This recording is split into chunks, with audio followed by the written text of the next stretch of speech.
Le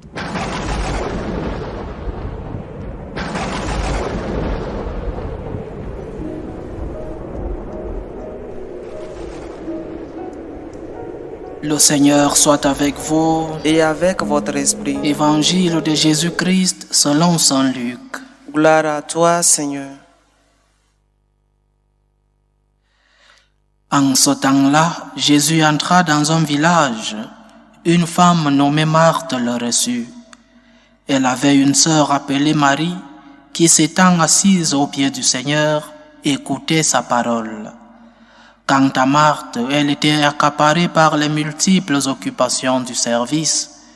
Elle intervint et dit, « Seigneur, cela ne te fait rien que ma sœur m'ait laissé faire seule le service? Dis-lui donc de m'aider. » Le Seigneur lui répondit, « Marthe, Marthe, tu te donnes du souci et tu t'agites pour bien des choses. Une seule est nécessaire. Marie a choisi la meilleure part, elle ne lui sera pas enlevée. » Acclamons la parole de Dieu. Louange à toi, Seigneur Jésus. Célébrer Sainte Marthe, c'est aussi célébrer l'amitié.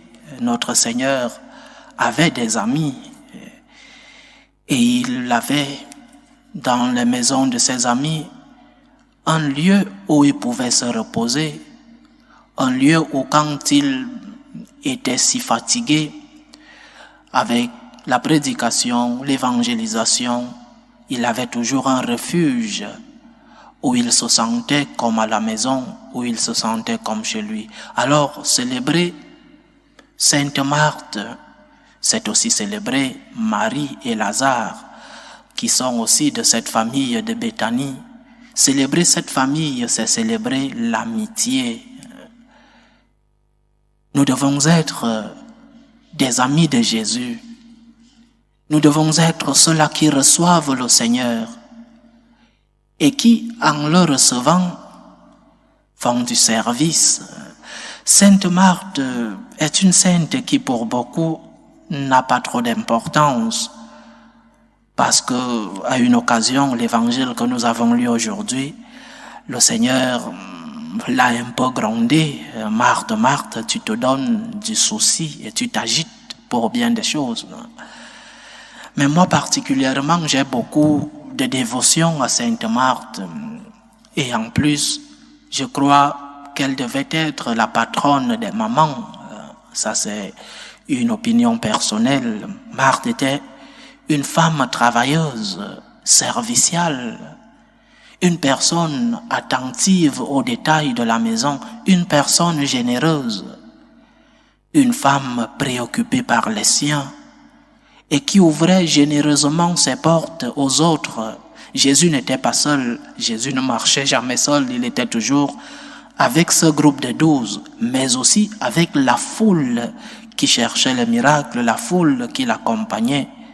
Et donc Marthe a ouvert généreusement ses portes à cette foule. C'est un exemple pour toutes les mamans. Cela ne veut pas dire que les mamans doivent ouvrir leurs portes à tout le monde et ne rester avec rien pour survivre à la maison pour les enfants, non. Mais c'est un exemple de générosité, c'est un exemple de travail, c'est un exemple d'une femme attentive aux détails de la maison.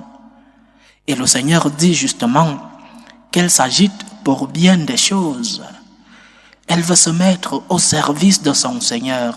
Elle veut se mettre au service de cet illustre invité, de cet illustre ami qui a à sa compagnie tant de personnes. Aussi, une femme qui arrivait à être anxieuse, d'où le petit retirement d'attention que le Seigneur lui fait. Elle était anxieuse. Notre Seigneur devait être bien servi et elle se préoccupait pour le Seigneur. C'est vrai qu'elle a oublié une part, la part de la spiritualité, la part du cœur, la part des paroles, recevoir les paroles de notre Seigneur. Mais elle s'est mise à son service parce qu'elle aimait le Seigneur. Elle s'est mise au service de notre Seigneur par amour. Mets-toi au service de Dieu Et sûrement Marthe a compris la correction. Elle est modèle de tous ceux qui ont une vie laborale honnête et à qui il faut rappeler qu'il y a des choses plus importantes. Il faut rappeler à ceux-là qui n'ont pas de temps ni pour eux-mêmes. Il faut les rappeler qu'il y a des choses plus importantes. Malgré l'honnêteté que nous mettons dans notre travail, malgré l'amour que nous mettons dans notre service, il y a des choses plus importantes parce que l'homme ne vit pas seulement de pain, mais aussi de la parole qui vient de la bouche du Seigneur. Et que ce travail qu'on fait, même si c'est un travail pour nourrir notre famille, même si c'est un travail qui nous prend tout le temps, le travail peut engendrer en nous l'anxiété pour tant de choses. Parfois, nous n'avons même pas de temps pour nous-mêmes. Et cela peut gâcher ce que nous faisons de bien. Si tu es plus préoccupé par ton travail que par ta famille, malgré les efforts que tu mets, malgré que ce travail, c'est pour nourrir ta famille, tu es en train de gâcher l'unité dans ta famille, tu es en train, par ton absence dans ta famille, tu es en train de gâcher cette unité dans ta famille. Travaille pour ta famille, oui.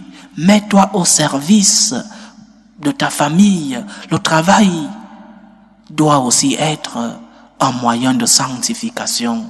Travaille pour le bien des tiens.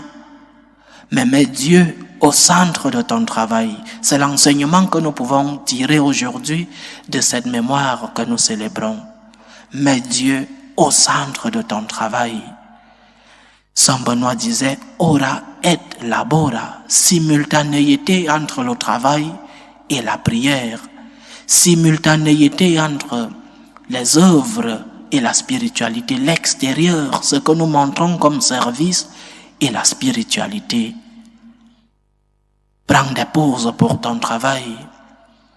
Maintenant que nous sommes en période de vacances, de repos, trouve un moyen de te ressourcer spirituellement.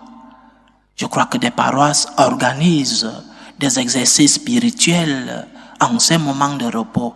Va te ressourcer. Va prendre des forces que le Seigneur te transmet. Prends une pause. Ne sois pas, comme le dit le Seigneur, agité pour tant de choses. Prends une pause. Va te ressourcer. Cela te permettra d'avoir du carburant pour la suite de ton travail. Et ce carburant, c'est Dieu. Ce carburant, c'est le Christ. C'est la spiritualité. Cela te donnera la tranquillité que le travail nous enlève beaucoup de fois.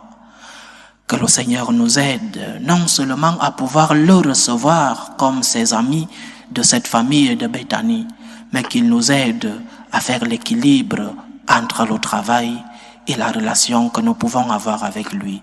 Loué soit Jésus-Christ. À jamais.